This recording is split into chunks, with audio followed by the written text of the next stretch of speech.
I think this film is ass cheeks. Like, this is easily the worst David Lynch film we've done.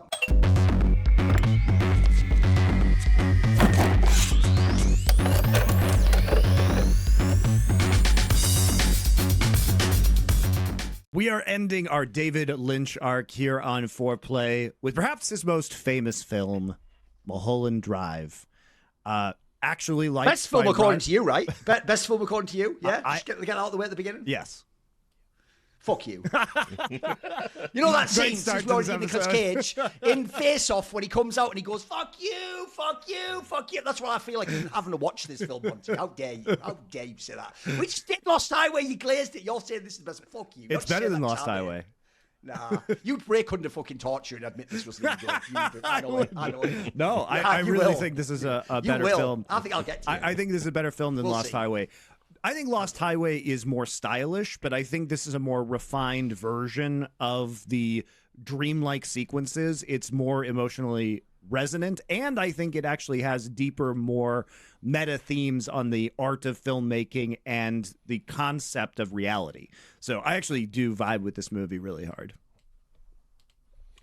Yeah, I mean, I liked it, but and it was definitely a lot better than I was expecting it to be. I was worried it was going to be wanky and pretentious, and as I said, I hadn't seen it in a long, long time. But what I will say is it's given me a healthy respect for David Lynch as a filmmaker in a way that I hadn't quite anticipated, because watching it back, knowing everything that we know now about how it was meant to be a TV series, he had to like essentially repurpose this pilot to get something out of it by making it a movie. He essentially does just take what he did in Lost Highway and sort of repurpose it for this pilot, do a number of reshoots around it to try and make it a coherent film. And the fact that it's gone on to have such a profound impact and be recognized as a good film by so many people, including our nemesis Roger Ebert, who will of course be once again putting in an appearance this episode. But it's actually like to take a failed project and turn it into something that's capable of profundity, whether it's real or not. I actually think in that sense it's not David Lynch's best film, but it really showcases his talents as a filmmaker in a way other projects didn't.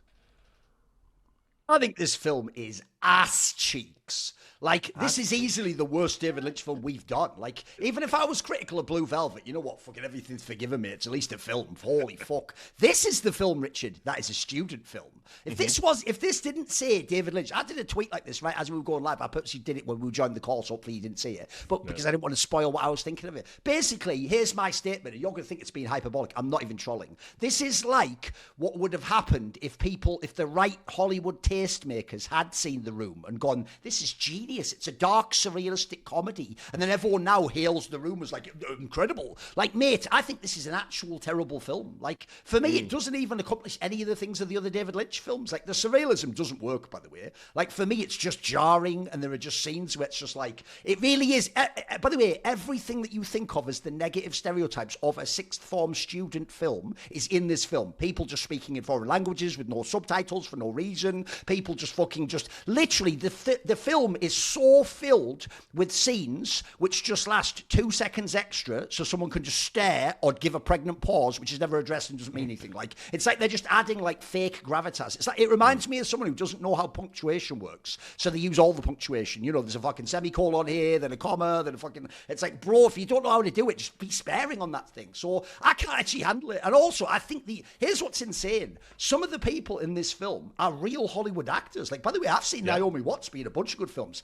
Everyone's ass in this film. It makes them all suck. Like, I actually thought what highlighted to me how bad the acting was in the film, there's a scene where she goes into that office, which we're obviously going to later interpret like that's like the fantasy of what would happen if it went perfect in Hollywood, where she does that like dress rehearsal reading with that like legendary actor. When they do the fake acting, that's 10 times better than the acting in this film, bro. That's actually really good, that scene where she's like, no, you must go, my father. She actually does a really good job acting that. Like, that's believable. The rest of the film, I find, for real, it's almost like this is why I say I don't get how good actors could do this. It's almost like they were being given direction or being told, like, here's my motivation. It's like, and given something weird, because I found found so much of the acting like wooden and stilted. It really felt like people were just saying lines. Like, I hate this film. I think it fucking sucks. There are literally all this. The problem with this film is this is why people think David Lynch is a surrealist wanker. As I say, it's got a million things in it like that aren't connected, or they're just like something weird. Like, by the way, in the other films, he'd have one or two weird characters. He just put them all in this film. There's just like 10 fucking mystery guys, and then again, if you can figure it all out, go for it, mate. I wouldn't even waste my time trying to figure it out. I can't handle this film. I hate it. I hate everything about it. I do think it's crazy you have such a strong reaction to this one, because I don't see it as a million miles away from Lost Highway. I agree with that. I don't think it's that far away from Lost Highway at all. I probably prefer Lost Highway. Like, if I was going to put something on to watch, or if I was going to recommend something to a friend, I definitely wouldn't like if I was going to recommend David Lynch to somebody, I wouldn't recommend Mulholland Drive. I mean, that's goes without saying. But yeah, I don't think thematically it's like a million miles away. And one of the things that I like about the movie, and clearly it shows why it was meant to be a TV show, is that it has these little vignettes that I just think are like, they've got nothing to do with the film, but they're just really funny. And they're just good in their own right. The hitman who keeps having to kill people. I'd forgotten that's actually riotously funny. That is like a really funny It's sort of a place for the rest of the film, though. That's what I mean. Sure. Like I don't get what even the tone's supposed to be on that. Well, because it is just like a comedy scene. Like, that could be like a Jim Carrey movie or something, mate. Yeah. You know what I mean? Like, even at the end when he shoots the fucking, like, Hoover or whatever and it blows on fire. Yeah. What's this? What? No, I just think it's hilarious. Something bit me bad.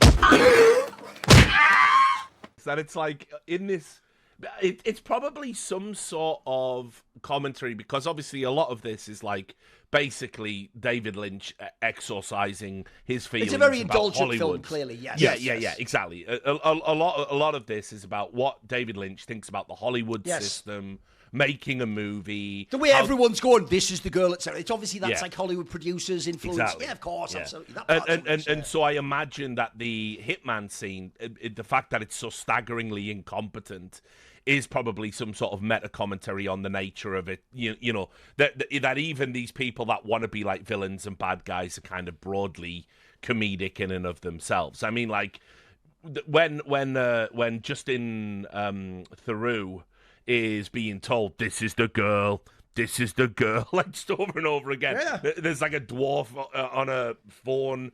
How dare you want even like this? The whole film's like I'm in the Red Room, bro. Like that scene where he just spits out that espresso. What even is that, man?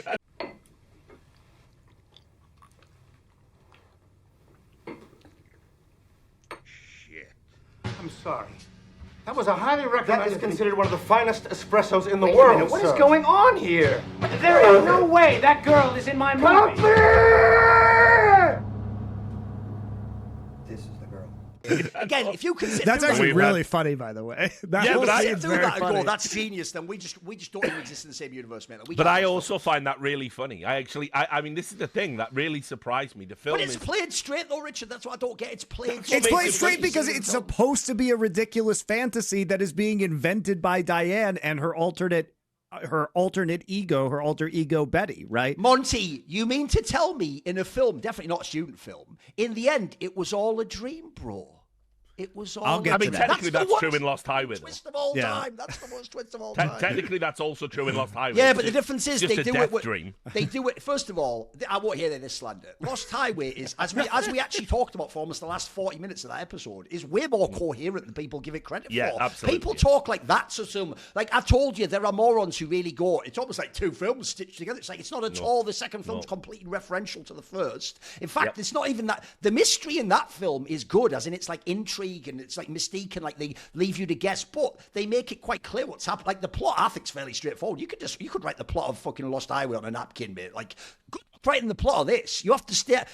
Like that's why I say it's also student-esque to do the plot to this, Monty. It's like when you read one of those books that like interprets like fucking Shakespeare or something. You're not just getting like this is the plot. You're getting like what he's referencing here, of course, would be the trope that is established. You're just in that world already. Like, mate, this is so complicated. This film. I don't think it is. Sorry, go on, Money. No, I just don't find it to be that complicated. That's all. Like, I think it's equally as complicated as Lost Highway was. I think this is easily understood in... What was the scene when the guy was in Winkies about how a man behind it was controlling it and then he get a jump scare from an old person who's got all more... What was that about, Monty? Just explain pretty quickly for me. So I think there are a few... It is one of the clues. I think there are a few possible interpretations of the Winkies scene. So first off, that is part of her fantasy, right? We assume that is part of her dream or whatever it is. Perhaps this is also what she is seeing upon dying, like we could theorize about Lost Highway.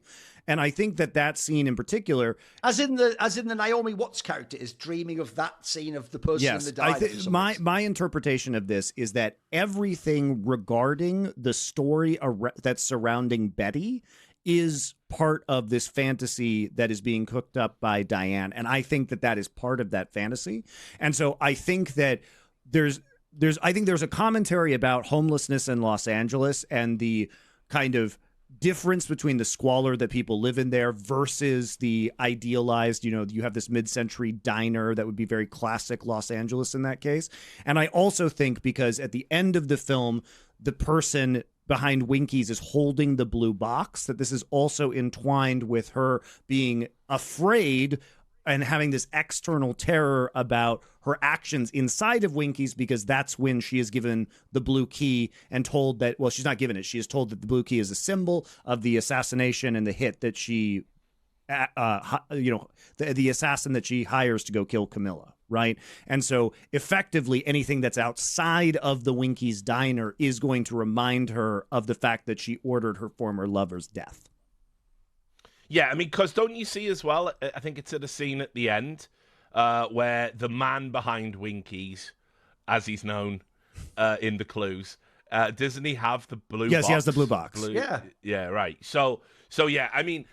I just took that to mean that, by the way, also another fucking hilarious scene. That guy, I just know if I see that man's face, something awful's gonna happen. There's a man in back of this place. He's the one who's doing it. I hope that I never see that face ever outside of a dream. It is very funny too. By the way, that's why I say though it's like The Room. If you don't know, guys, the guy who made The Room lies. He retconned it that it was always a comedy. He claimed meant The Room to be like played straight. It's just that it's so laughable how it's acted, and the script is fucking ridiculous. That's what I felt like about some of these scenes. Like even the artifacts are just like I say, David Lynch films have like weirdness to them. These artifacts really are just like, whoa, what's going on here? This is crazy, bro. What is this? I unironically think, after having done this arc, I think David Lynch actually was a comedian the whole time. Like if you look at Blue Velvet, the whole just look, it's like they're so hilarious and unnerving. The shootout scene in Wild at Heart where he fucking domes himself with the shotgun. Oh, sure. That is laugh out loud funny. That is fucking hilarious. So I mean, like for me, there's so many funny bits in this movie. I don't necessarily see them as being a detraction of the film overall, because I first of all, you have to understand, for me, quite clearly, those are remnants of the TV series. I imagine most likely what the TV series would have been had it been manifested. And by the way, all watching this film just made me wish he'd made the TV series, frankly. Well, but what probably it was going to be was it was going to be this long, mystery as Naomi and what's-her-face are running around and they're trying to get to the bottom of who's who and what's what and what's going on and solve the amnesia. It was going to be very Twin Peaks, right? But then this other aspect of it was going to be a meta-commentary about how shit Hollywood is and how shit and everything around it is poisoned or corrupted in some way. And I imagine it was going to have these broadly comedic sketches used in as little vignettes that were just going to join which is very storylines reminiscent together. of Twin Peaks. Yes, absolutely. This is what I mean. I think this was just going to be Twin Peaks in Hollywood. And unfortunately, the problem you've got with that is once he's told, yeah, we're just not vibing with this pilot at all, bro. He's like, I see. So I have to turn it into a film. Have you got that Lost Highway script lying around anyway? And she shot herself and it was a dream. There we go. And don't get me wrong, Duncan, I imagine for David Lynch, I imagine this was quite a confusing experience because essentially he's been a brilliant filmmaker his entire career. He makes a film. It's very high production value, but obviously with all of the problems it faced, with it being a TV show pilot and then having to be repurposed into a movie, you couldn't make a coherent argument to say it's his best work as written, as text, because that would be absurd to suggest prima facie. But the critical acclaim it got, it recontextualized his entire career, essentially. Critics that were out on Lynch were now suddenly in on Lynch. It was actually... I met him on the way out the door, mate. I was in on Lynch, then I was out on him. Yeah, exactly. And so I imagine David Lynch is probably like sat there sipping on coffee, chain smoking, going, how the fuck did this one work out? Why is this the one that gets me, put on the Mount Rushmore of film directors? By the way, I agree on what with you're that saying component. there, here's my problem. Here's how I'll explain how this is different from Lost Highway. I thought one of the best lines I had in that episode about Lost Highway is, even if you hadn't have gotten the whole what is the dream or what's the Jungian, you could just watch that as a straight film. You could just enjoy all the scenes and the fucking music and the media visual elements. Like, that just is fun in itself. It's really, I find it actually a very satisfying aesthetic film. But the problem with this film is, as you just alluded to there, if this was a series, Richard, if this had like 10 episodes of prestige TV, you'd even be telling the person you're recommending to, look, you got to watch the first 3 episodes though. You can't just, look, don't just fail after episode. Yeah. Well, the problem is there is no episode 2, Monty. You've only seen the fucking pilot and that's the end. You don't get any answer. By the way, you're going to do that thing where you just constructed 17 answers that were like what it could be if David Lynch wasn't as smart as you. But specifically I don't 10 know that that's answers. real. Like, mate, I think that the second, again, like I say, this is like a mixture of things that people critique student films for and what people say David Lynch is, that it isn't normally. Like, people, like that thing where she just wakes up, Silencio! No hay banda. No hay orquesta. Silencio. Silencio.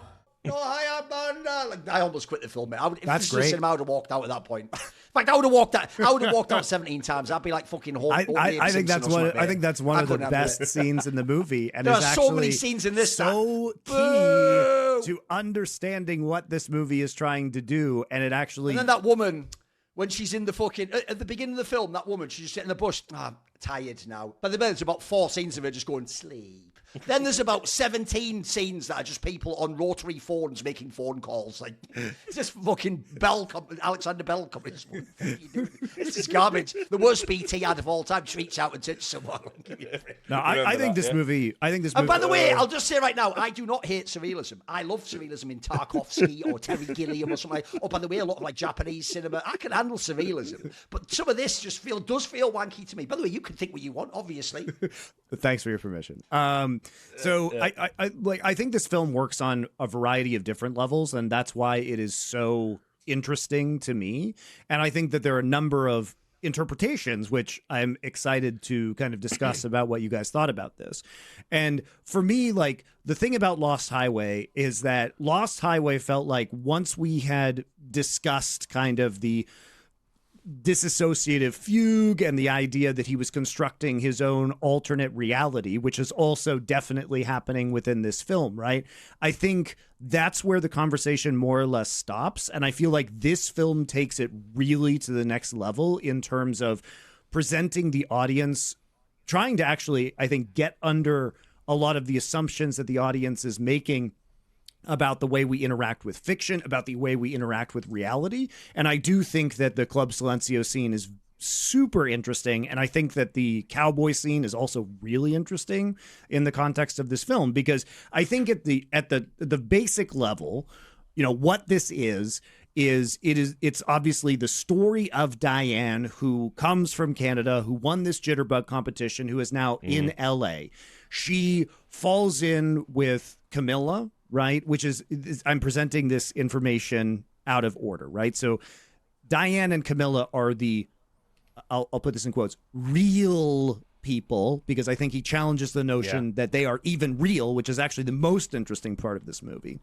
And so Diane and Camilla, they end up in a relationship. Camilla, they're both dreaming of being these Hollywood stars. Camilla is much more successful. She then ends the relationship with Diane because she's trying to potentially, we don't really know, use this famous director in order to advance her career, ends up being engaged to him, which then causes Diane to hire the hitman to take out Camilla, because she doesn't have anything. She's poor. She has been downtrodden in Hollywood. She is viewed as an object of pity by the director's mother. And what happens is, in this state, she enters this dissociative fugue, presumably either when she is dying from suicide or after she kills, the trauma of having Camilla killed, receiving the blue key that is the symbol of her, the hitman completing the hit.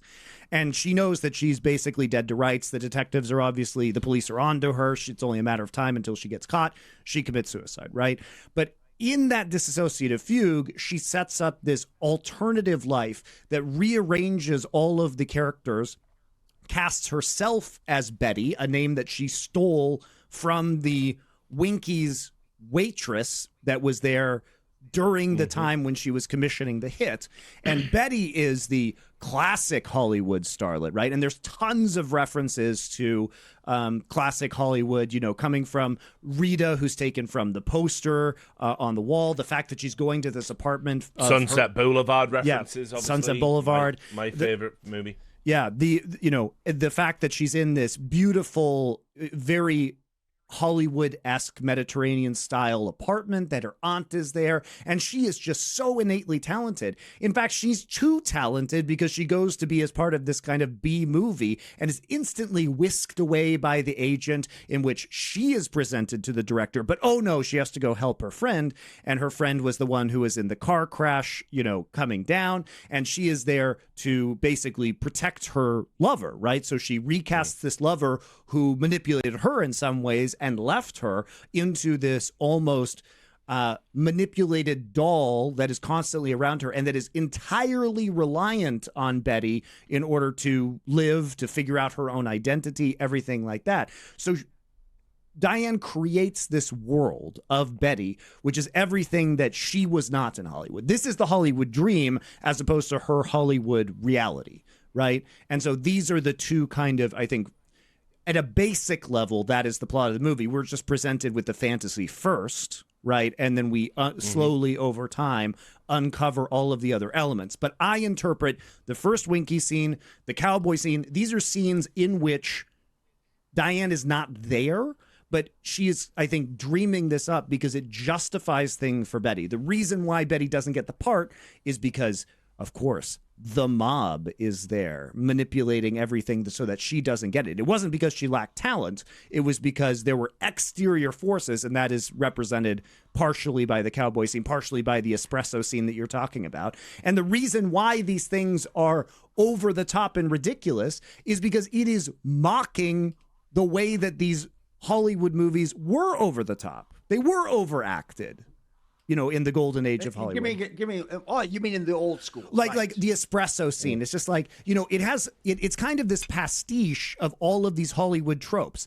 The cowboy at the corral speaking in the old-timey drawl is very reminiscent of 50s Westerns. You know what I mean? You have the Rita Hayworth vibes with Rita. You have the Godfather-esque portions of this film with the kind of overly wrought Italian mob that are manipulating everything. So it's almost like in her dream, she is manifesting all of these different genres, even comedic genres like The Hitman, and it's becoming this mashup of Hollywood that is her desired reality, or is the reality that she's creating so that she can run from her own actions. There are just so many scenes that I feel like if I just took it and showed you it and you didn't know it was from David Lynch, you would laugh. You just think it's just that, like the scene where he just paused painting that woman's jewelry, like his girlfriend or whatever. Stop it! Stop it! Adam, stop it! Stop it! It's hilarious. That's so fucking funny, man. An actual scene where someone just hate wanks, dreaming about the person in, like literally, don't flick bean in anger. I hate having a wank like this. But listen. Don't get me wrong. If you were 14, there's gonna be some great lesbo scenes in this. You're gonna be fucking get off like some 90s shit. Holy fuck! I love the Adam Kesher cuck scenes. They're so fucking funny. Right, someone clip that. Just clip that alone. That's why me and Monty, they're so funny, man. He loves the cuck scenes. But again, he loves them. I love the Adam Kesher cuck scenes because she is trying to undermine everything in this film in her fantasy. Her fantasy is that not that Adam Kesher is this suave guy who's stealing her lover. It's that he is a pathetic piece of shit where his reaction to finding out his wife is sleeping with another man is to robotically just take her jewelry and pour paint on it, which obviously does nothing because you could just clean the jewelry. Like, it's stupid. Monty, you have 7D chest me because your premise is David Lynch is so genius, he can create a surrealistic, epic mega fiction where a character dreams and intentionally makes the movie shit. So that, like, I don't think it's shit, though. I don't think it's shit. I think it's, like, I think these scenes are really funny. I think they're really good scenes that... the hitman scene, the pouring the paint on the jewelry after he discovers his wife is sleeping with other men. These are just funny scenes, man. Bro, the scene in the Winkies, I almost couldn't even get past that. So a guy with the craziest caterpillar eyebrows of all time, the craziest you've ever seen. Lex Friedman, dude. It is. It just is. Lex Friedman it's Lex Friedman played by fucking that like Culkin guy out of Succession. It's so fucking whack, this character. And he's just going... And I think there's a man behind this place controlling it all. And if I see his face, like, to you, that's supposed to be. I think that is the worst scene in the movie. To be fair. Oh, give me a break. I think that's the fucking funniest scene in the movie. That's the other. No, you're all just interpret everything as humor. Get me the fuck. You've actually. You guys have done the room, bro. That has to be. That has to be a comedic scene. He can't be playing that straight. Bro, the fucking man behind Winkies comes out like on a fucking... dolly? Like it's on, on a dolly. Like, and then just like straight back, like, see,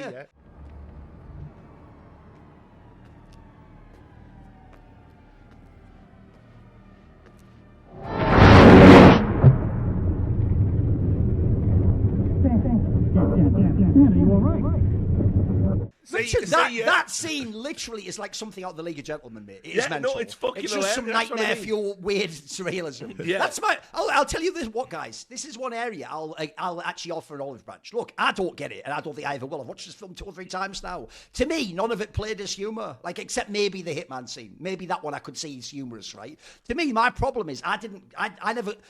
If I watch Wild at Heart, I think some of that is just dark humor, mate. Some of that's fucking hilarious. Like, I actually think I can even sort of get the sense from the music and the way it's shot. It's supposed to be like that. Some of these, I mean, obviously Nicolas Cage as well. His acting plays for that. That's very well cast. And that's the thing. I got the sense in this film, these people were playing these scenes straight, mate. That's the vibe I was getting. Yeah, I mean, listen, that's another interesting aspect of it, though, because just because David Lynch tells you to play something straight doesn't mean his intent isn't comedic. It's like, without really knowing what the fuck Lynch was. By the way, am I wrong? Do people actually describe this as a comedy? You're the first 2 people I've ever heard imply. No, I think there are comedic parts of it. Yeah. It was always told to me as it's almost like you're saying, Richard. It's almost like a surrealist film noir. Yeah. It is. That's definitely what it is. But it has these unbelievable like comedic beats within it. It really does. And as I said, I mean, it's not that, like, say for instance, the whole espresso scene. I might be willing to believe that David Lynch wasn't really trying to be comedic in that scene because it plays up to a lot of Lynchian archetypes. I don't think David Lynch ever met a violent criminal in his life because when I think it's skewering mafia movies and how ridiculous they are. Which, by the way, as a symbol of like, oh, I see what you mean, Monty. You mean the idea of like how like ornate they are with like putting that like. Well, thing it's on like, his hand oh, and it's then they also put the way that they fawn over them, where he's like, I can't believe that was supposed to be the best espresso, and he's like, right. It's like so absurd, you know what I mean? But it's like because that's what I mean. By the way, that nails what I mean about these scenes. It's like in these scenes, I'm trying to go with it. Okay, I'm holding. I'm trying to see what you're saying here, and then they give me 1 second. It's like and no payoff. Like, but it also is just a scene from The Godfather when The Godfather is trying to put. I mean, the whole start of The Godfather is he's trying to get Fontaine into the movie, and he's threatening people in order to do that. It's just The Godfather. Like, I don't know what to say. To be made to look ridiculous. That guy who gets the horse's head chopped off. But I mean, like, look, as a symbol, I mean, if you look at it like from a meta commentary perspective, as a symbol of auteur Hollywood. What greater kind of example other than like a movie like The Godfather, right? So there might be something going on there. It is definitely like it's got elements of homage to classical movies all through. As I said, Sunset Boulevard is probably the touchstone. The one that it kind of, out of all of the noir movies, that's the one it probably links to because, first of all, the protagonist is dead. In that movie, it was kind of ahead of its time in that sense. It obviously is about an actress that can't accept her time has been and gone. Actually, it's a great film, by the way. If anyone's wondering, is it one of those ones that you don't one of my favorites? Watch that one, yeah. I mean, Billy Wilder had a fucking run like almost isn't he? Yeah, like almost no one else. Absolutely. I literally just watched Double Indemnity the other day. Like that's my favorite. I know we didn't do that in our film noir, but we've referenced Double Indemnity a million times. By the way. In the con man arc, we'll get double indemnity. Being as he is a forgotten guy, we probably should do a Billy Wilder arc. Actually, we could easily pick 4 that would fucking blow people's minds. Yeah, for sure. Yeah, I mean, and so anyway, there's definitely elements of Sunset Boulevard in this. Like Lynch is clearly, you know, when he puts the big Rita poster up on the wall, he is saying there are elements within this film that are homages to classic Hollywood. But equally, this is much like the dream state itself. It is an idealization of something that doesn't exist. And then when the dream collapses in on itself by going into the box and the reality is laid bare, it's a very unpalatable reality. We're seeing producers using women, you know, lovers using each other. We're seeing people become fractions of what their promising talent was. We see the Hollywood system kind of laid bare bones. And actually, you wouldn't want to live in that reality, particularly if that was everything that you'd ever aspired to be. You know, having come from a small town and got to the big show by way of a jitterbug fucking competition, which again, which is a very like Hollywood story, though. It's like I did this thing I did this cool very thing Lynchian. in my tiny hometown, so therefore I am destined to be this Hollywood star, right? But it also shows that there's a certain amount of arbitrariness to this. There's a certain amount of luck. There's a certain amount of literal dick sucking that it is required to become, you know, the star. There's a certain amount of betrayal and self-interest. Duncan's already put it in this episode, bean flicking, apparently, but fine. I mean, it is a very erotically charged lesbian love story as well. Which, you know, I'm not even going to get into it with Lynch. You just make your movies for me. Oh, yeah, here's my joke. I'll also do this as well. I'll do what you guys are doing. So obviously, I initially thought that's not a very good boob job, but then I realised David Lynch was making a meta-commentary about the poor construction of Hollywood and how they present an artifice that doesn't quite satisfy in some ways, and you think the gap between those tits is really off with those bits. Give me a fucking break. Listen, mate. By the way, shout out Naomi Watts, though. You were a soldier for the cause. Right? I'll say this. I think a succinct way to summarize how we might be coming at it from different angles is this. While I understand it's got trappings of a noir and it's obviously got all these other elements going on, there is a real story at the heart of it, right? Like you know. But for me, I'm coming at it almost like it's a satire, not like first and foremost, it's a satire. It's a Hollywood satire. It probably was always going to be that when it was the TV show. The only reason it got like set in this like mystery, and we're definitely going to talk about the clues in a moment, that had to go out for the European release to try and salvage selling this movie to a general public. But I'm coming at it first and foremost as a satire of Hollywood. I think that's what the TV show was originally going to be intended to be.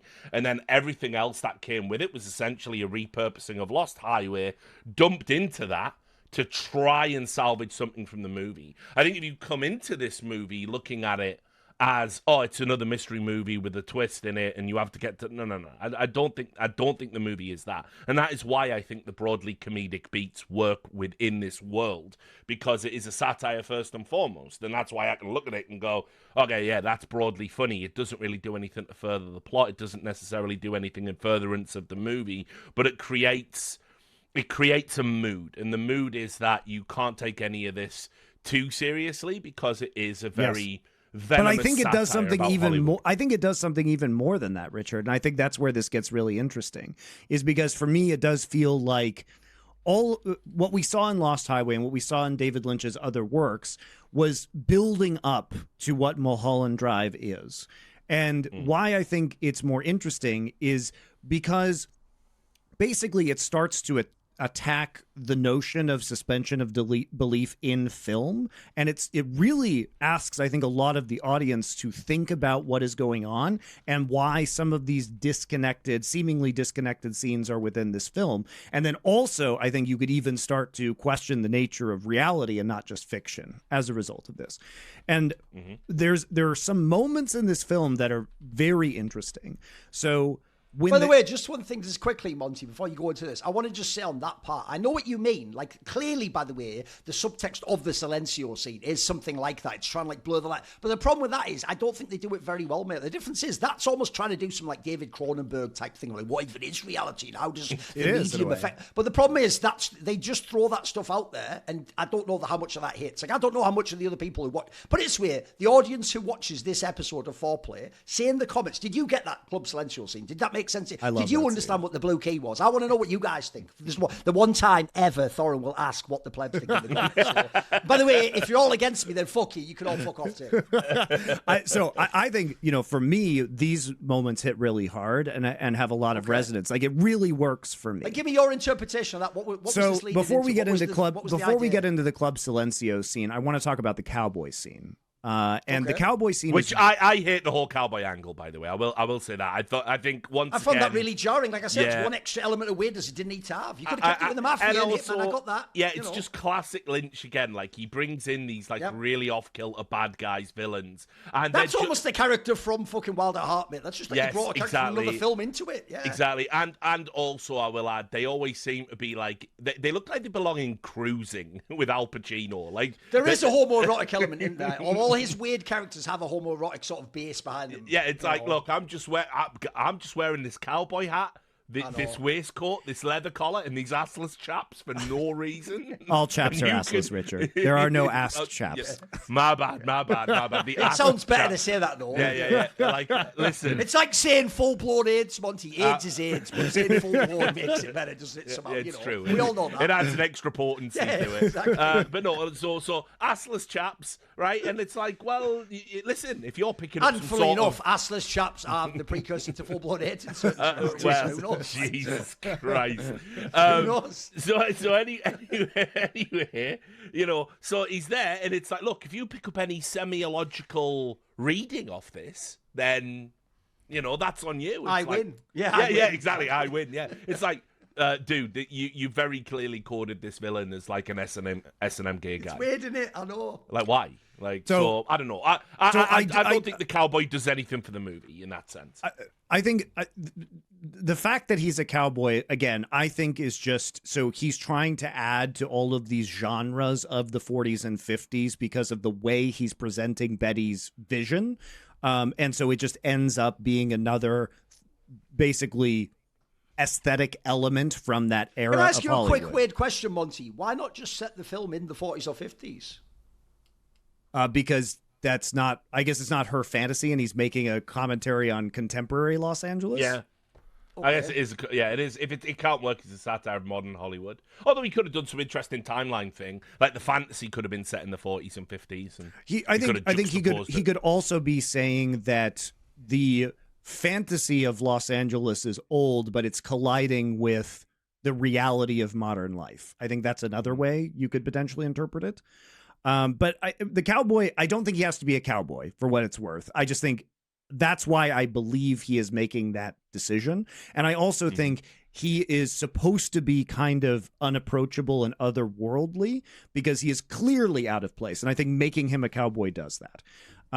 But he could have not been a cowboy, and it doesn't really affect what I'm about to say, which is that one of the interesting things about the cowboy is he repeatedly asks, "Are you listening?"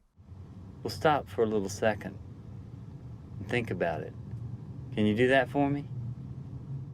Right? And "are you listening" and "are you thinking" are two really core repeated tropes throughout this film.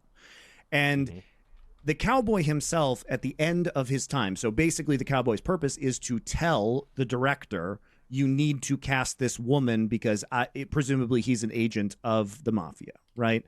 But what he says is that he challenges him to be in the present and says, like, if you agree with me, about these things, he asks him to repeat it back to him. He says, are you really thinking about this, or are you being a smart aleck? Are you trying to be sarcastic and a know-it-all to me? And to me, that he's almost approaching the audience saying, are you thinking, or are you just trying to be a smart aleck about this film? Because I think that conversation sets up the rest of the interpretation of the film. And the way the cowboy also at the end says, if you see me once more, you've done good. And if you see me twice more, you've done bad. Now you will see me one more time if you do good. You'll see me 2 more times if you do bad. Good night. And we see him, only the audience. That's also a banger line, by the way. That is a banger line. Only the audience sees him twice more. So one time we see him when he tells Diane to get up, right? And then the second time we see him is in a flashback to the real Diane, Diane at the party where Camilla and the director are getting engaged. He walks by in the background.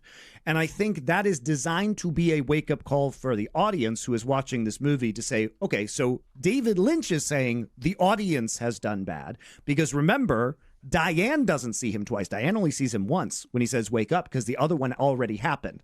That scene where he appears in the ring, in the horse ring, appears in Diane's timeline after By the way, notice how, when you're explaining it, this is 100 times harder to explain than Lost Highway, Monty. Lost Highway is even played straight in the sense that, like, the first part, if the rest is a dream, the dream comes while he's just in prison. That's easy enough to follow. This is like you have to almost go, it's out of time. If you think at the end, when you're seeing all the scenes where, like, the real actress is with the director, it's like someone imagining and retconning what happened before then to justify what they later did or something, like, which is way too complicated for me. I think the most important thing about it is that the audience sees the cowboy twice, because at that point you actually have to think about what that means and what the audience has done bad. And I think, is the audience being a smart aleck? Are we taking our knowledge for granted and being cocky about it? And the Club Silencio scene, I think, accomplishes a lot of things at the same time. So first off, it isn't a film, but they are in the theater watching the thing as the audience would have been watching Mulholland Drive upon release, right? You are in the theater watching a form of fiction. What's so fascinating to me about that scene is that we are told up front there is no band, and yet the sense of disbelief is so strong that even when we are literally told there isn't a band, it is still somewhat shocking to have the trumpet music continue playing after the trumpeter stops playing. Right?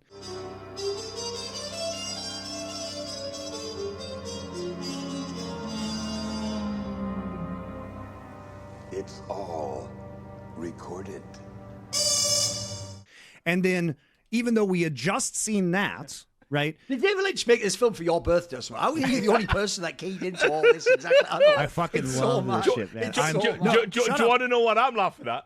Here's what I'm laughing at, right? I'm not even laughing at that. I'm laughing at the fact that for some reason, I've just looked at a picture of the cowboy. He wasn't even that gay a cowboy. It's a total self-report by me. Fair enough. Okay. All right. So I don't even know what the fuck's going on with me. You just made it like somehow this was like, hey, what's going on, cowboy? I don't know Get what film I along was thinking of. Okay, fair enough. Whatever. So what I love about the Club Silencio scene is that you have this moment where we are literally told, okay, this is a fiction, and yet we believe the fiction until that illusion is broken, right? And then on top of that, we are then sold another fiction with the singer. Again, there is no band. That has already been established. And at the end of that, that is also broken. And I think what this is... I'm broken at this point in time. That's the other problem I have, Monty, is like, I actually could sense, like, clearly all the Hollywood stuff is like David Lynch is making some sort of meta-commentary. It's like, I'm not a director in Hollywood, David. I don't know the ins and outs like this, mate. Like, so, for you and your mates who are directors, this is hitting so hard. For me, it's not like, you know what I mean? Like, no. This is what's really interesting about the club. And now you're doing some Marshall McLuhan shit on me, like, no, this is what's interesting about the Club Silencio scene, though, is that it is reflective of the two parts of the film. So when you have the first fiction that's being broken up, so we are supposed to understand, and also this is the point in time where the Betty-Diane split happens, is in Club Silencio, and we start to learn about what actually happened, quote unquote, to Diane after that. I mean, she does pull out the box at the end, etc., and go out. Yeah, true. So lots of that in this movie. That's a good one. But with ironically, you don't end up with blue box in this film. With the Club Silencio, though, it's like, okay, you tricked me the first time, even though you told me this was a fiction, which was obvious from the fact that it was all of the acting, all of the scenes were just over-exaggerated. It was clearly aping old Hollywood as a modern film.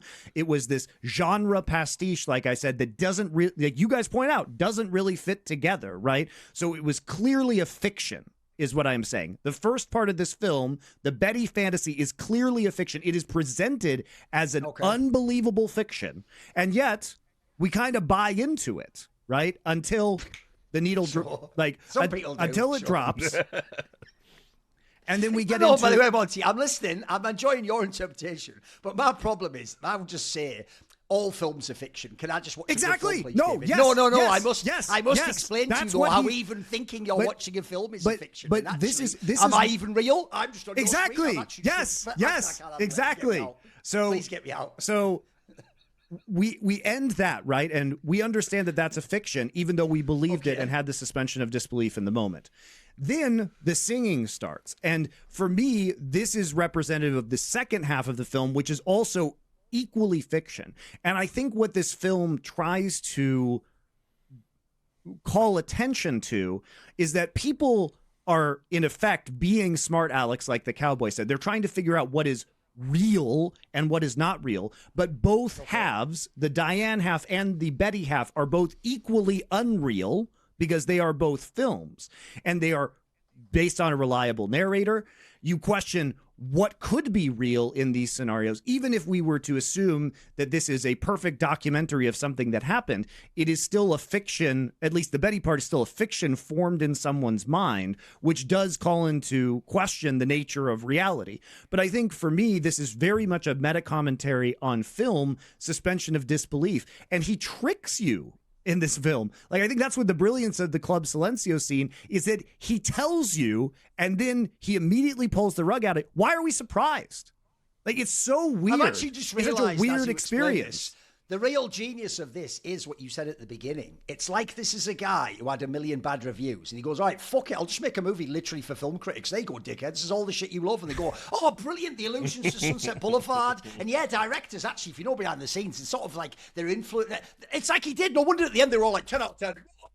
That fucking scene, that applause gif that everyone uses for Orson Welles. I mean, he's actively fucking with the audience, and he is saying. I agree with you on that. Yeah, he absolutely was. No, he's saying think about this and pay attention. Like, really think about this and pay attention, because as you're trying to deconstruct, he puts the mystery out in the open. But it's also that, you know, the blue key is a symbol. I think one of the other key aspects of this movie is when they're at the diner. And he says, when I give you this key, you'll know it's done. And she asks the question, what does it open? When it's finished, you'll find this where I told you.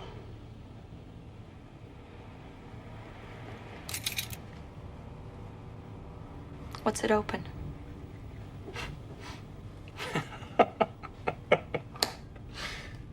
Which is a stupid fucking question, right? Because the point is not that the key opens something. The key is a symbol of the death of Camilla, right?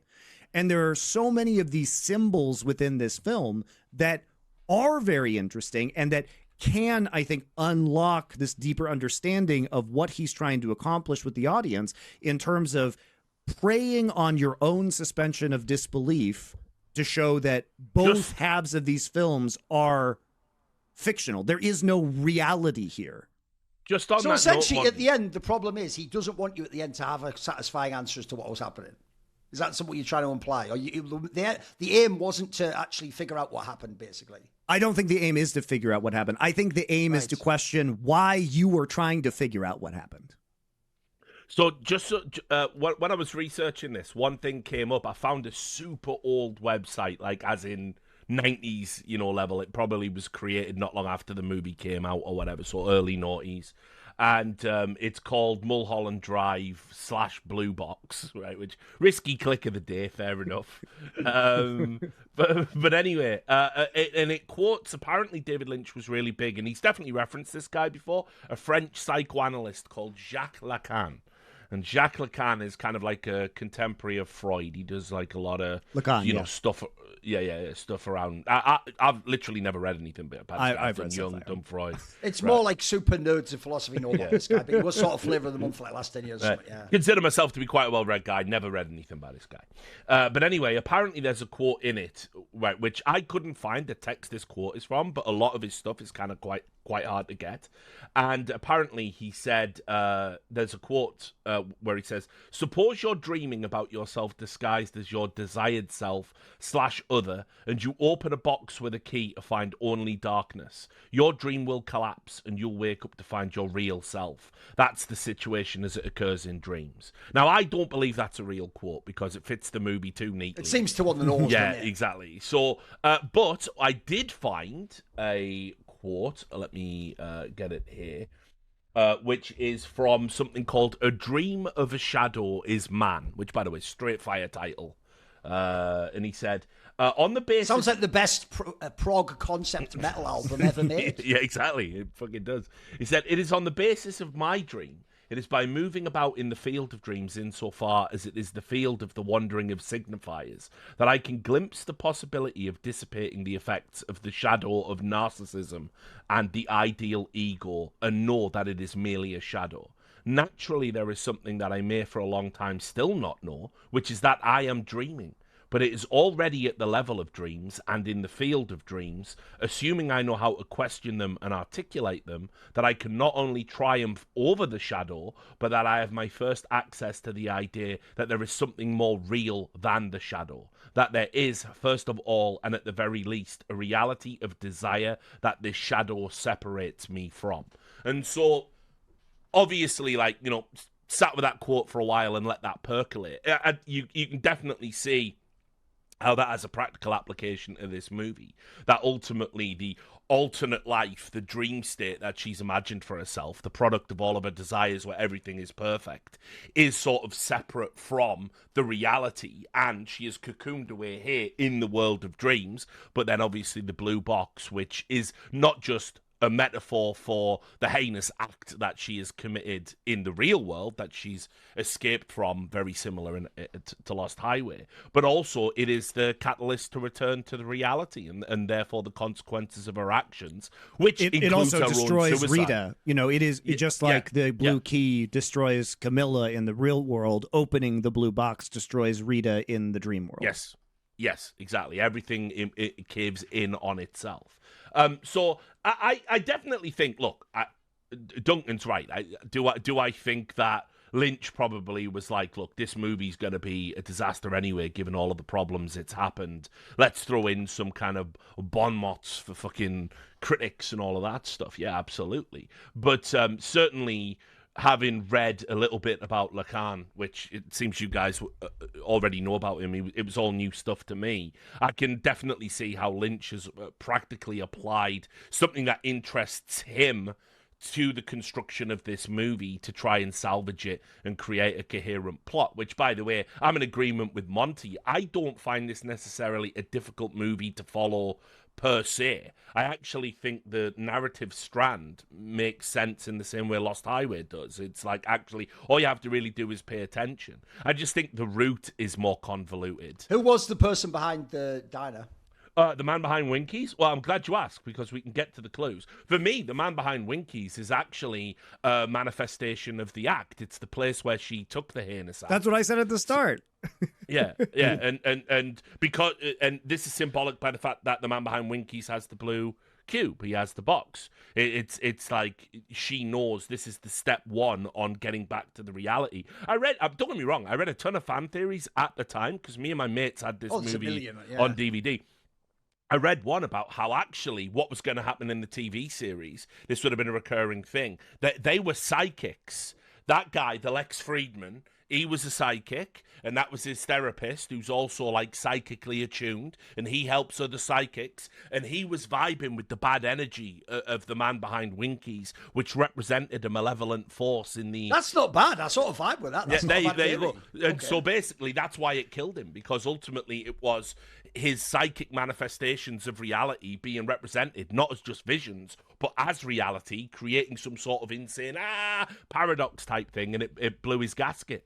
That was one of the theories that I read. I just like the fact that it's just this, she did this really spiteful, malevolent act, and you've got this, representation of that in this one setting. And Winkies, seeing the reality of that causes him the heart attack trauma that he suffers. Yeah, which is a mirroring of what happens to her. When she opens the box and is confronted by what she's done, she too dies because, the spiteful act of suicide that she took out against herself, being unable to live with what she did. I still think it's the worst scene in the movie, but yes, I agree with your interpretation. Now on that point, Duncan, obviously, when this was marketed to movie student wankers, of which I was one, I was that movie art film wanker. By the way, I've actually got somewhere on a DV tape my first ever. I had to record a movie as a project. It's terrible. It's about a stalker. It's about a guy stalking a woman, which probably really weird and fucked up. Probably shouldn't admit that. Yeah. What I love, Richard, is for your later career as a totally legit journalist, just doing real honest work, all your early artistic and creative endeavours must be buried with lock and key. No, you're right. Destroy them, mate. No. They're all ready to come out later. It wasn't very good.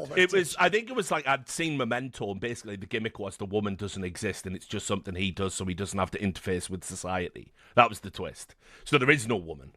But anyway, it's pretentious art student wank with lots of fucking stupid Dutch angles for no reason. It was just what you did back then. But anyway, we had Mulholland Drive on DVD. And I remember we pre-ordered it, and when we opened, oh my God, the box, a little bit of paper fell out. Like, what's this? An advertisement for more coming soon, Inland Empire? No.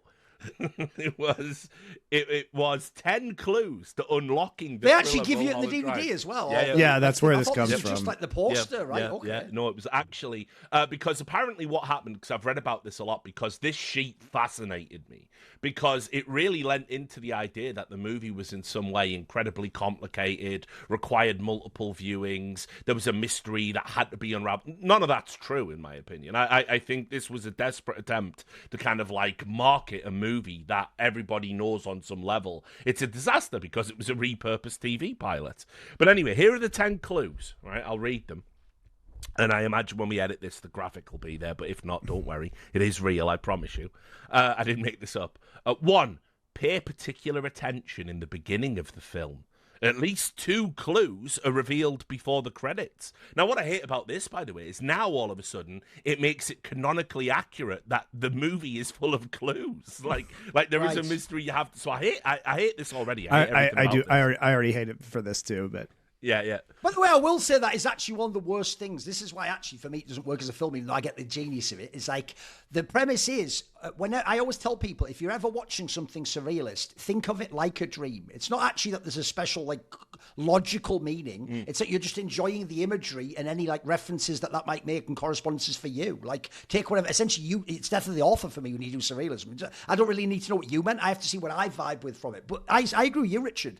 The way the film was done, the fact that I didn't even know, by the way, when I watched this until we did that episode talking about this arc. I didn't even know this was a TV pilot. I thought this was just a film, and he decided this That's all I have to say. There you go. Yeah. That's what I'd like to say in this film, which obviously is not the case, by the way. But you're right. This actual set of clues also leads to the idea of like you just have to like plot it out like fucking Inception, and then you get like the understanding of what it all was about. I think that actually plays very much against what you're trying to say the film's about. Exactly. Misleading. 2, notice appearances of the red lampshade. So did anyone actually notice these things, by the way? Without No, I looking at these I think this is all nonsense. Personally, I think you think he's fucking with the audience for this. I think David Lynch is fucking hard with the audience because the whole point of my interpretation of the film is that the underlying story doesn't matter because they are equally fictitious. They are both dreams, right? It's just one is the dream of David Lynch, which is the existence of the movie, and the other is the dream of the character within the movie. But they're both equally fake. So there isn't a fucking mystery that needs to be solved here. It isn't a film noir. That's the whole point, is it's not a fucking film noir. It is a piece of dense symbolism. That's what it is. Now, you like this one. This is clue number 3. Can you hear the title of the film Adam Kesher is auditioning actresses for? And is it mentioned again? I don't even remember that. Now, I've got the answer to this. It was North Woods, which obviously sounds a lot like Twin Peaks. So, how that's a clue for solving the mystery? That's just an Easter by the way, egg. this is just a sidebar, but I have heard that the initial premise of this was to have Audrey Horne from Twin Peaks as the actress who goes to Hollywood. Yeah, well, makes sense, right? I mean, I have no doubt, by the way, there was going to be some sort of cross-universe overlap if he'd got the funding to do the TV. But like literally, the character from Twin Peaks is the main character of this alleged TV show. By the way, quick sidebar. Is it actually a real thing that he's referencing, that somehow Mafia were actually deciding he was in films? I understand the idea of like producers slept with the starlets and put people in films. Was it really supposed to be a thing that the Mafia was somehow... Is that just like some weird... There's two ways to look at it. First of all, historically speaking, in the classic era of Hollywood, multiple instances of actors that were mobbed up who paid the mob like essentially a protection fee, and in exchange for that fee the producers and casting agents would get muscled to cast their guys. That's a very real... Surely in the Rat Pack movies there must have been some mafia involvement. I mean, like you surely, say, right? obviously there is that scene from The Godfather, and also, by the way, the ultimate irony of that scene being in The Godfather, as we mentioned on the episode, is that actually Frank Sinatra himself did try to use the mafia to get him the movie not made, which in itself is kind of bagging. But well, I guess there is that trope. Also, as well, when he saw Mario Puzo in a restaurant, Frank Sinatra was going to fucking smash the shit out of him because of the Johnny Fontaine character and the implications that he owed his career to the mafia on some level. But anyway, so it on the one hand, sure, but on the other hand, in a modern Hollywood context where I'm sure there's no organized crime element whatsoever, what David Lynch is saying is ultimately you are strong-armed into casting people you don't want, and because of politics that are at play, and ultimately the threat of, Justin Theroux's character being killed is ultimately you won't work in this town again. I mean, essentially, I just think it's simpler than that. I think that this is the implication of this is that Diane had seen The Godfather, and her mind, in its shattered state, was trying to come up with a justification of why she wasn't famous, so she imported that scene of The Godfather into her fantasy to justify why she was not selected for this role, even though, of course, she was the best choice. Sure. 4, an accident is a terrible event. Notice the location of the accident. And obviously this refers to the car accident at the start of the movie, which of course is an allegory for what happens at the dinner scene in the same place, because that's like a crash in her life or whatever, whatever. 5, who gives a key and why? Well, Could just be who gives a fuck. Who gives a fuck? That's my clue. No, I know exactly. I'd love to see Duncan rewrite these 10 clues. That's good. I should do my own 10 clues. 6, notice the robe, the ashtray, the coffee cup. Right? Fine. What is felt, realised, and gathered at the Club Silencio? Fortunately, Monty is a fucking season ticket holder of Club Silencio. I fucking love Club Silencio. The joke is, he actually wishes Club Silencio existed and he would go. Dude, I would. can just picture Monty's going to do it tonight. He's going to wake up in the middle of the night. And just go, one thing that David Lynch and I agree on in every single one of his films, there's got to be some broad singing jazz on stage. You know what I mean? I do enjoy those. I will say David Lynch is really good for some reason at doing sort of like a 40s and 50s style woman singing on stage. He's very good at that. I'll give him that. Love it every time. Has nailed it. Yep, loved it in The Elephant Man when she was singing behind that radiator.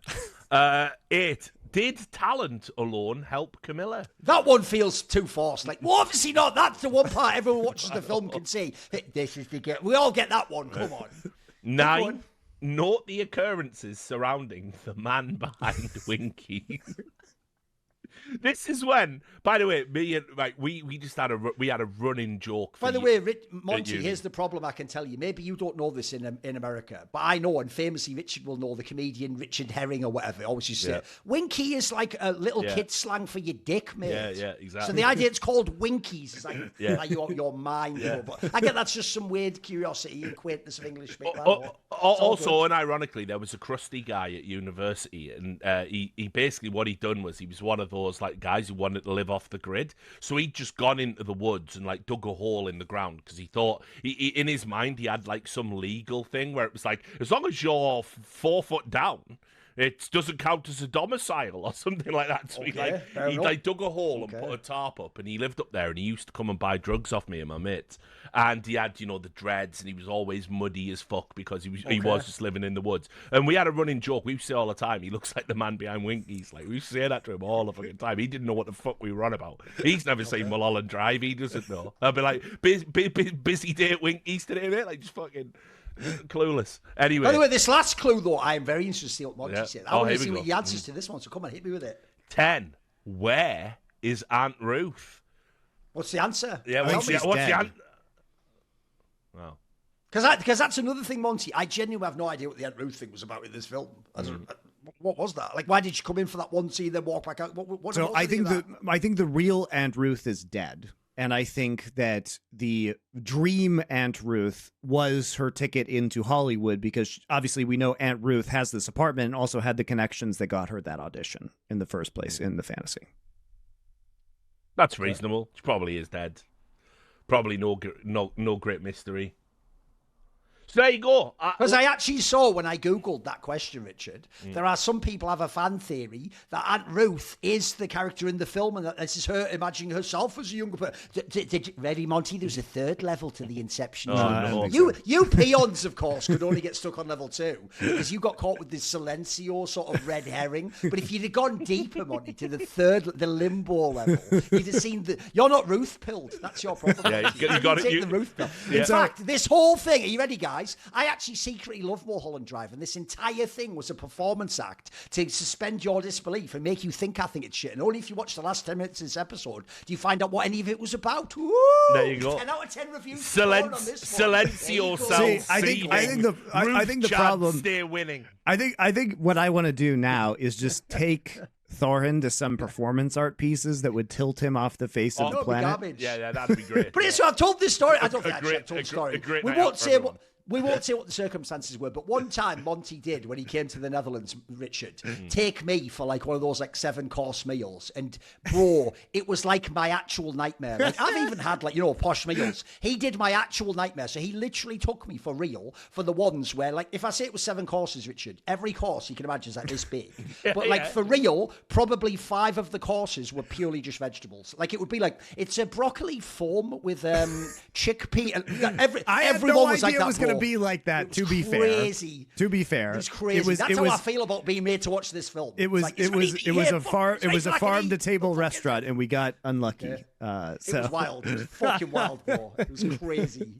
But I do listen. I'm English, so at the end I was polite, like, "Thanks, Monty." It was interesting, was it? I'll never go there ever again in my life. I mean, the next level was me just. Gesture, I got to watch your face while you were eating it, which was its own pleasure. So it was its own pleasure. Suffering. It was suffering, mate. I was dying inside. Oh, mate. I can't even imagine.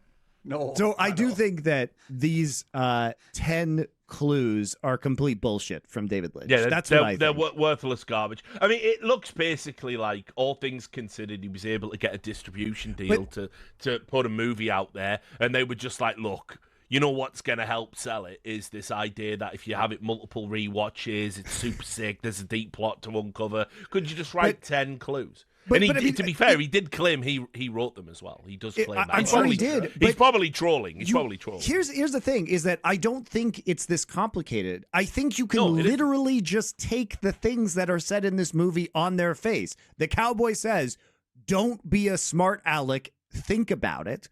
This is you being a smart aleck trying to come up with He also says it's time to wake up up as well when the dream starts capsizing. So. Yeah. And it's like, I think you just take what he says at face value. It's not about being clever, overly overwrought and clever, and thinking about all of these different elements. It's like in Club Silencio. They literally just say, there is no band. So why do we believe that there's a band? Don't be a smart aleck. Think about what's happening. These clues are irrelevant. They're fucking irrelevant, right? Just like he says there is no band, don't be a smart aleck. Ignore this shit. Like, I think this is done in order to further cause people to think. Like, all of this shit is just a red herring, right?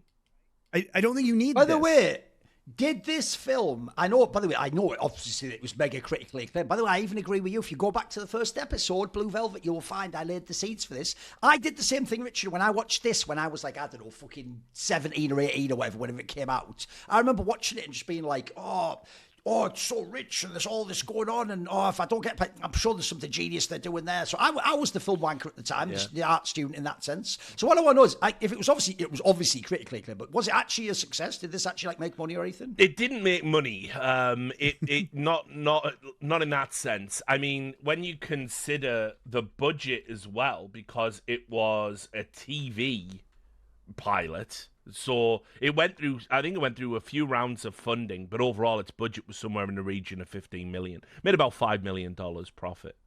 And it was also distributed by Canal X or Canal Plus. French yeah, channel, that's that French one. Okay. Studio Canal. You'll have seen it. It's got the famous black and white logo. They've done a lot of French movies. I want to say they might have done... Did they distribute Killing Zoe as well? I can't remember, cause I think they had an agreement with Miramax or so. I can't remember. Anyway, it's a long time ago. But basically, you will have seen them before. That was kind of how he got it, and obviously, it was the darling of the Cannes Film Festival.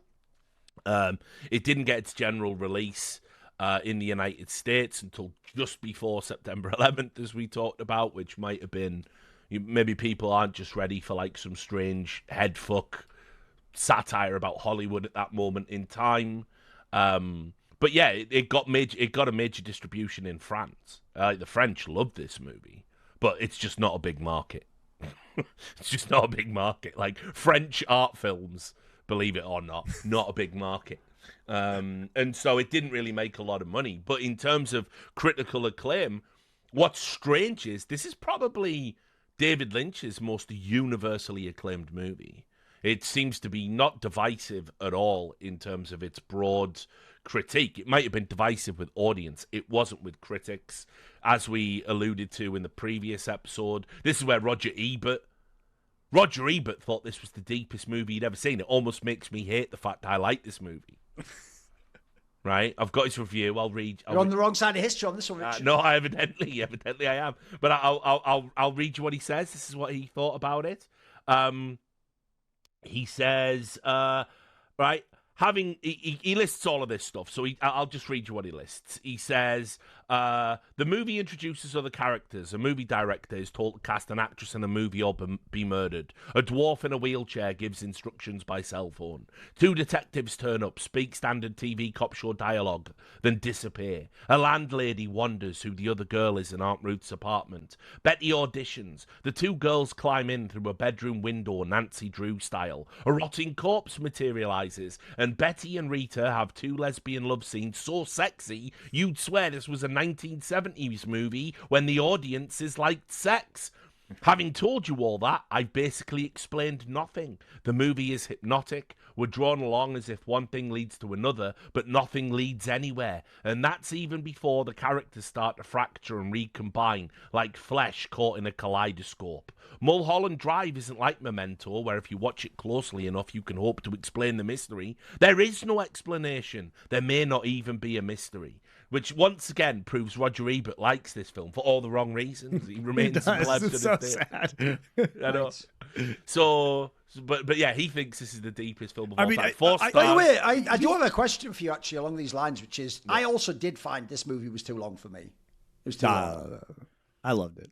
Yeah, I didn't hit the pacing. I mean, by the way, I had to check myself because it's like nearly 2.5 hours. But yeah, it didn't. It's really long. Yeah. It didn't feel long. I was like drawn in. I don't know if it's because we watched a lot of Lynch together, so my brain just became like Lynch attuned. But yeah, the only things that bothered me were with the cowboy. So much so, for some reason, I literally have imagined him as a character from. You had your own dream. In some ways, like the movie, you constructed your own dream to justify those thoughts. Yeah, exactly. Yeah. So who knows what was going on? And the worst thing is, you've called a hit on that gay cowboy, and he's just a normal dude. No. He's dead now, of course. But what I think is so interesting about this review is he says it's about nothing, when surely, Roger Ebert, you should understand suspension of disbelief in fiction, and you should be making a commentary about the audience's relationship with fiction, which to me is what this film is about. Surely he's doing all the Hollywood references too. Why isn't he all over Sunset Boulevard? Does he do that? That's so fucking weird, man. No, well, wait a minute. Roger Ebert didn't even reference all those films. Let me, bro. Your whole career was working up to this moment. This is your time, bro. Go for it. Let me just. Surely he had every reference. Let me check.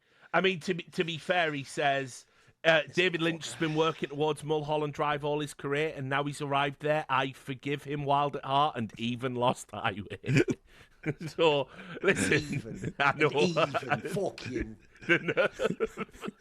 But no, like, he doesn't reference any of this stuff, and it's like, but considering it's a essentially, as I said, a Hollywood satire. Like, how is the quintessential American fucking film critic not picking up on any of that stuff? He even uses the words satire. He says, because he says.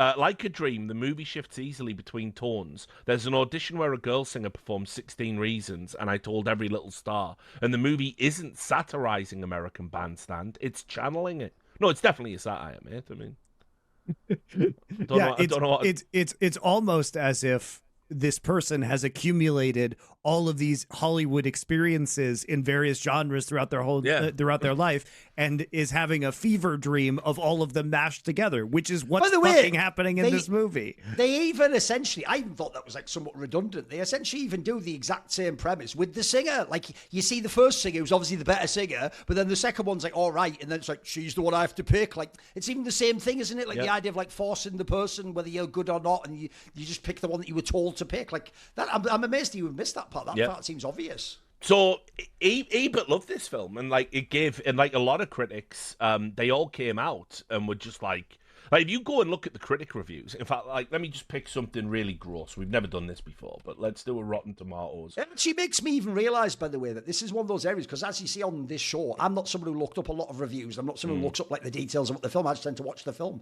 I was actually shocked in the past parts of the arc, by the way, to find out some of those films were considered like failures, or people didn't review them. Because of this film, which, by the way, sadly is a lot of people's entry point to David Lynch. By the way, I can tell you right now, that's actually why I'm glad we did the arc in this order. A lot of people, if they come in on this film, Monty, are never going to go watch the other ones. They're going to go, fuck, they must have stopped me for me. In fact, they're going to think that the earlier films are more experimental. It's actually the opposite. David Lynch went the opposite way. He became more experimental later in his career. So the weirdest thing is, I actually thought, because of this film, and by the way, every media student fucking loves this film. Every critic. I thought everyone revered all of Lynch's films. This is why I was actually really shocked to find, like, after Enigma, he couldn't get any like funding, and no one fucking fucked with him in Hollywood. I was shocked to find that out, bro. I assumed he would be like some Kubrick-esque darling, where even if the movie doesn't make film money, they just give you a blank check or something, you know. Yeah, it definitely was not that. I mean, he struggled to get funding for almost all of his movies outside of the Hollywood system. Yeah. And, you can make a determination whether it was like David Lynch operated outside of the system because ultimately to make the uncompromising movies he wanted to make, he had to. Or David Lynch operated outside of the system because the system was like, what the fuck are you doing there? Right. It also... Probably a little bit of column A, a bit of column B, I imagine. I will say that also, I think part of David Lynch and part of other filmmakers during this time period is that the spigot of money was changing during the early and mid 2000s from film to prestige TV. And where did he end up? With $1 gazillion to make Twin Peaks season 3 eventually, right? He may have just been barking up the wrong tree. Like, for all we know, he could have, what's weird is that had he pitched Mulholland Drive 10 years later, it may have gotten made. You know what I mean? Oh, I know what you mean. Yeah, sure. Like it's just that the artistic, like the when everybody was throwing all the money around for the peak TV era, that's when he got money again. He also pitched it to ABC, which are Disney owned. I don't know if it was Disney owned at the time. I think it might have been 2001. But regardless, ABC was the channel that Twin Peaks was on, so he was pitching it to the network that paid for Twin Peaks. So I think that possibly what happened. Well, first off, like his films, even the critically acclaimed ones, were not necessarily commercial successes, and this is he's clearly taking more and more steps into he's getting further and further out there for a core audience. And I think that what happened is that because he was interested in his own vision and he was probably uncompromising about that, there wasn't a lot of money that the film industry was flush with. And when that money came around to television, he did get that money to make Twin Peaks season 3. Mm. Yeah, which, like I say, unfortunately for me, I still haven't seen season 3. It's funny. I just finished season 2 again, and I'm about to start watching. Yeah, that's 3. what I'm gonna do. I'm gonna watch season 2. I'm mentally prepared for the Wyndham Earl arc all again in my fucking brain. Terrible. I know. It's not as terrible as the Nadine is Strong arc, which is just so fucking unbelievably cringe in that show. But the Wyndham Earl arc is bad. Yeah, I know. I remember it being terrible at the time, so God only knows how it's aged. All right, look, man. What I will say about Twin Peaks is like it goes off the rails in the middle of season 2 and sort of gets it back. It sort of gets on the rails by the end when David Lynch returned. Because remember, Mark Frost and David Lynch just left. They just left. Yeah, listen. The But also, show. to be fair, they begged him to come back, so he kind of sort of fixed it at the end. But then Firewalk with Me is a very good movie, and I've heard season 3 of Twin Peaks is very good, but I haven't seen it. It's the difference between doing an 8-episode season of television, which is what the first season was, and then doing a 22 episode. Right. So for context, like Star Trek: The Next Generation used to pump out like 26 episodes. 26. Yeah. So it's like that's kind of the shooting schedule you're on, and you have to fill it with all of this. Remember, every storyline has to be weird. It's Twin Peaks, so here's Wyndham Earl. It's also that they forced him to reveal the Laura Palmer murder, which he didn't want to do, which then changed the entire outline for the season, and then he left, and so it was just a bunch of. It wasn't him or Mark Frost who were on it. Anyway, the whole thing was fucked up in terms of production. So. I mean, I will say this, one of the greatest fucking cliffhangers of all time.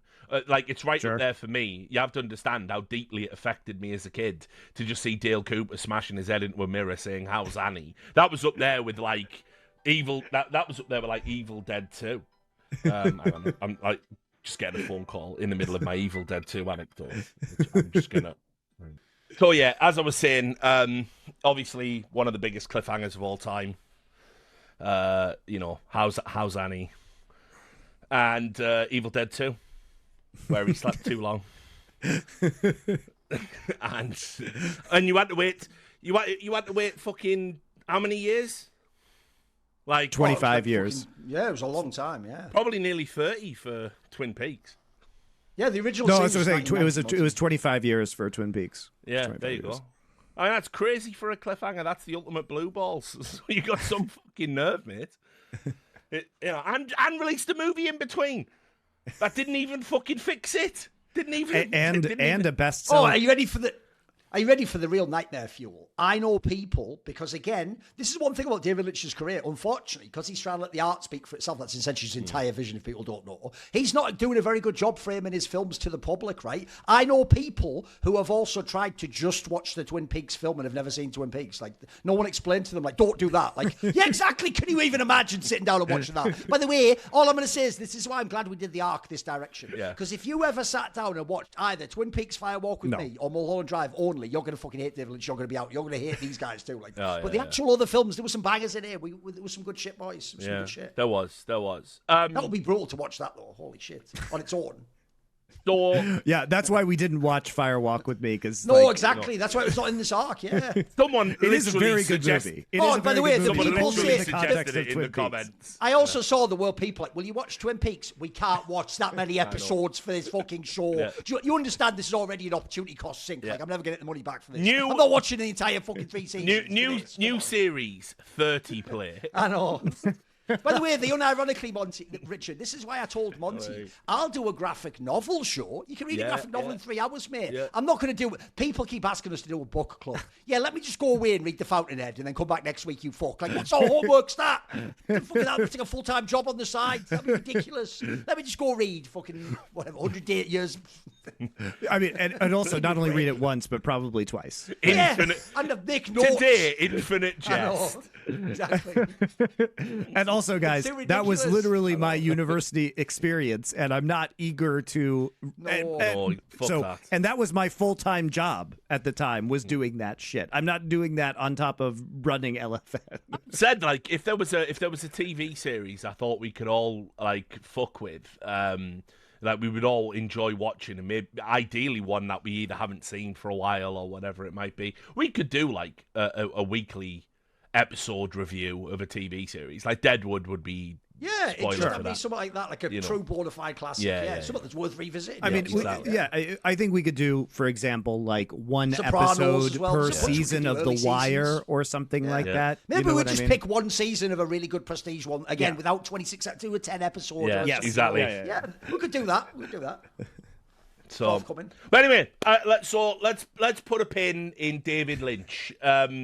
Obviously, in the end, this movie hasn't won Duncan over with time. But for me, I didn't hate this movie. I didn't hate any of the movies we watched. I didn't think any of them, like none of them went off the cliff of pretentiousness into irredeemability for me. It didn't happen. I was waiting for it. I was expecting it during Lost Highway, a long time since I saw that movie, and fucking Duncan Shields is dead at the start and all of that stuff. I was like, here we go. But no, actually, as I said, by the end of this arc, I have a really renewed appreciation for David Lynch as a filmmaker. Certainly, he is, in every sense of the word, an original. There's nothing else like a David Lynch film when you're watching a David Lynch film. And honestly, like, he didn't really make all that many in his career. Oh, no. And when you think about, like, his worst film clears, like, many, many, many filmmakers' best efforts. He just had a natural eye for these kind of things. I think the stories he tried to tell were always super interesting. He had a very good eye for misfits and strange characters incongruous to their surroundings. And I just felt by the end, like even with something like Mulholland Drive, the only tragedy about Mulholland Drive for me is why is it took this kind of botched and bungled project for anyone to really appreciate what David Lynch contributed to the world of cinema. So definitely sad we're not going to get any more David Lynch movies. I don't think there's going to be any posthumous projects tumbling out of the woodwork. But he was just... Especially because also, like I said, he was made for like this throw money at streaming TV era. I mean, I feel like he probably could have made some fucking banger TV shows. I'll definitely say this, like, in more ways than one, David Lynch felt like a man out of time. Like, he himself imputed into his work a sensibility that was from a bygone era. And as we've said, there was never any clever subversiveness to it. It was always a genuine love of old Americana. It was always there in everything he created. And unfortunately, over time, that sensibility, particularly, funnily enough, in a post 9/11 world. That love of America and what it used to be was kind of deeply unpopular, almost an anathema, I would say, to the Hollywood system. And so David Lynch, yeah, he was primed for an era like this, but unfortunately just a little bit too old, born a little bit before he could have really took advantage of this. An era of prestige TV, an era of easy access to the internet, an era of niche audiences, coming together. I loved that thing he used to do where he would just do a weather forecast every day on Twitter. Did you ever follow that? Mm-mm. Yeah, he would just tweet out the weather forecast. Just the David Lynch weather forecast. This guy was just a fucking character, so... joke being all of his fans were like, what does he mean by that? Exactly. What sort of deep? Why is he doing this? Yeah, I know. Yeah. But yeah, I love David Lynch. Don't let David Lynch's audience put you off David Lynch, I guess. Yeah, that's a good line. By the way, that is also a real thing in life that I will say actually is something I in my own life had to discover. Like when I was a boy, people used to do that thing. It's not just video game consoles, bands and stuff. Like, for example, if you're like a working class normal kid, Richard, the idea you like the Smiths, well, you care something, well, you want to learn 6 foot. No, what you have to learn is don't ever let the audience put you off the actual art, because spoilers, sometimes actually the audience might not even be vaguely like you, but you might like the art. Or maybe they are, maybe like Richard said with the Roger Ebert review, maybe they like something different about it. That's not what you would like about it, what you would get out of it, etc. No, here's the thing I'll say. I actually agree with that take, by the way. He is an example of the curse of being a pioneer. Like, I often think there's so many people, I'll give you a couple of examples. I've often pointed out, I used to be, way back in the day now, sadly, a big Kevin Smith fan, and he actually did an animated TV series of Clerks. That's super underrated, really it's good. It's a kids' TV show, but it's a banger, Monty. Like, it's as good as, fucking whatever, Family Guy. It's easily as good as these. But his problem is he did it like 10 years before people started making cartoons that are for adults and for kids. So sadly, he was too far ahead of his time. And if he'd known 10 years later to do it, it probably would have been a banger. It'd probably be, think of how many TV series and cartoon, Rick and Morty, all that shit. So you think of that now and you think, fuck, you were on the wrong time. Orson Welles famously had the problem that he picked essentially the most expensive art form ever to be really good at. So then if people don't like you and they budge you out the system, back in his era, you couldn't just actually, look, he tried, but you couldn't, there wasn't like a digital camera you could buy now for like a few thousand that you can just do the whole film on it, look amazing. You have to fucking get borrow a real camera for a day and then pay do for it the in Europe. film, And so, so he's another person. If he'd have been in the 2020s, mate, he'd have been fucking cranking out amazing shit all the time. Couldn't do it. So I agree with you. If you think, two angles that Richard brought up there. One, if you think of Twin Peaks, for example, right? If anything, I even think also what actually makes it sort of quaint is it has that weird aesthetic as though it is just a normal TV drama in America in the 80s. If you could recast that and do it in the 2010s, think about the success of True Detective season 1 with modern prestige, that would be a fucking classic. People would be super into that. Again, if you had these big actors in it, people would be fucking drawn into it. It would be some mystery that they'd be trying to solve and connect with. Everybody be talking about it every week, man.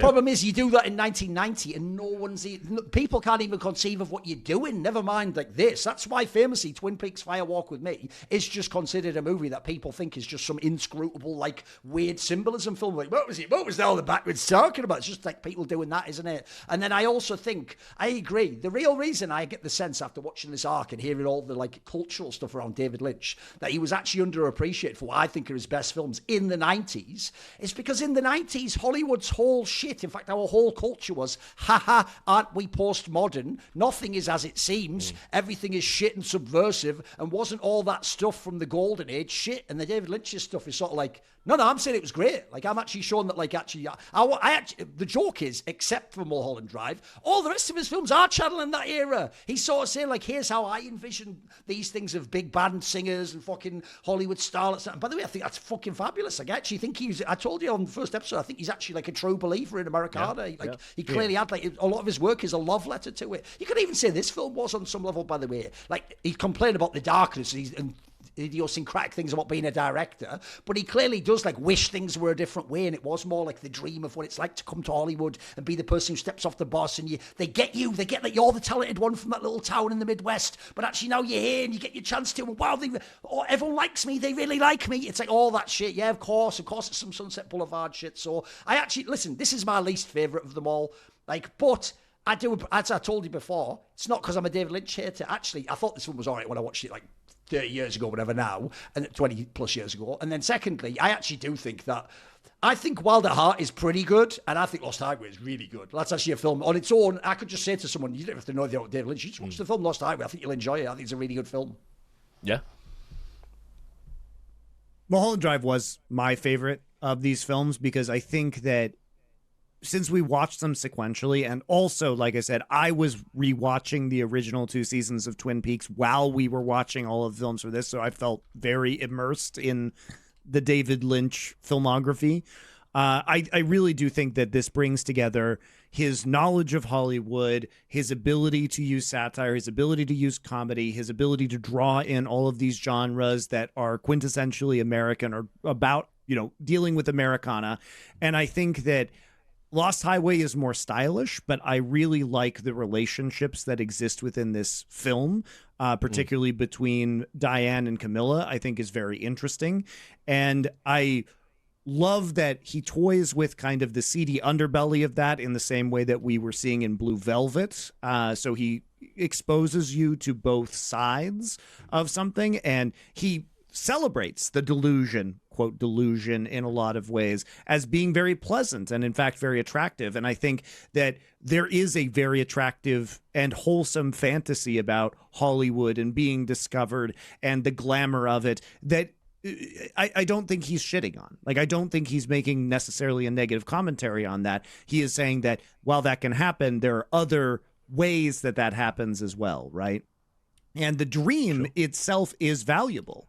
And considering that this film is about the suspension of disbelief, he is almost saying that it requires an almost belief in that Hollywood dream to even take the risk to make the movies a reality so that we can have this collective fiction experience. And having that belief creates the art. Right? Whether it's real or not, if people didn't believe in the dream of Hollywood, if they didn't have that suspension of disbelief, the movies wouldn't be made and that magic wouldn't exist. And yet there is something under that occasionally or sometimes is less savory or does toss people away, or for every huge star that gets the dream, there's 1,000 or 10,000 people who are ground into dust by the system. But also that's the fault of the delusions of the individual in a certain way. And that's, I think, part of what this film is saying is that you want to wake up from that lifestyle. And if it's not working, perhaps find other meaning within your life. But I also believe that this film, especially in those Club Silencio scenes, especially with the way that the dialogue works in this movie, to be very, very literal, it's so fascinating how we as the audience can't take the literal words he is giving us, and we still insist on having that suspension of disbelief. We should not be shocked that the music goes on when we are told there is no band and the musician stops pretending to play, but it is shocking. And I think these aspects of this film and these moments within it are so fucking interesting as performance art pieces that make you question the medium, that make you question everything that you are told that is going on in this film, as if David Lynch himself directing this film is an unreliable narrator about the story. To me, this is great art, and I find it to be kind of endlessly fascinating. And I disagree with these fake ass clues that he left. I don't think it's about discovering all of these little itty bitty parts. I think you just have to listen to literally what the characters say in the film and you will understand what this means, and that it is a kind of disillusion, like it's the dissolution of the magic surrounding fiction and surrounding film, and makes you question your individual relationship with fiction, your individual relationship with film, and even, I think, to a certain degree, your individual relationship to perceived reality, because that is literally what Diane is going through in this film, is that she is trying to change her reality, but what that's coming from is a manufactured reality of Hollywood. She is overlaying a Hollywood-generated fiction onto her own life, which is weird, right? It's almost as if her dreams are other people's dreams. And I think there's a lot you can reflect on about that. Like, I find this movie asks profound questions, and I don't think it gives answers. It deconstructs more than it constructs. but it does start, I think, tearing at the reality of people's assumptions about fiction in their lives. And to me, that is a much more profound interaction than we saw in Lost Highway. Like, Lost Highway doesn't raise those questions. And to me, that's what differentiates Mulholland Drive. Even if I think maybe it's cool. Like, Lost Highway is cooler. You know what I mean? Like, the music is cooler. It's a fucking cool movie. This movie is less cool, but it is more profound. So I really enjoyed Mulholland Drive. I think this is an excellent film. So there you go. David Lynch. And now we need to set up the next arc. Yeah. Just do a Let's talk about our next arc, guys, because we do have to announce that, which is the Eggers arc that we promised. And it is literally just his 4 films that he's made in chronological order. The easiest arc of all. The easiest arc of all time, which is the Witch, the Lighthouse, the Northman, and Nosferatu.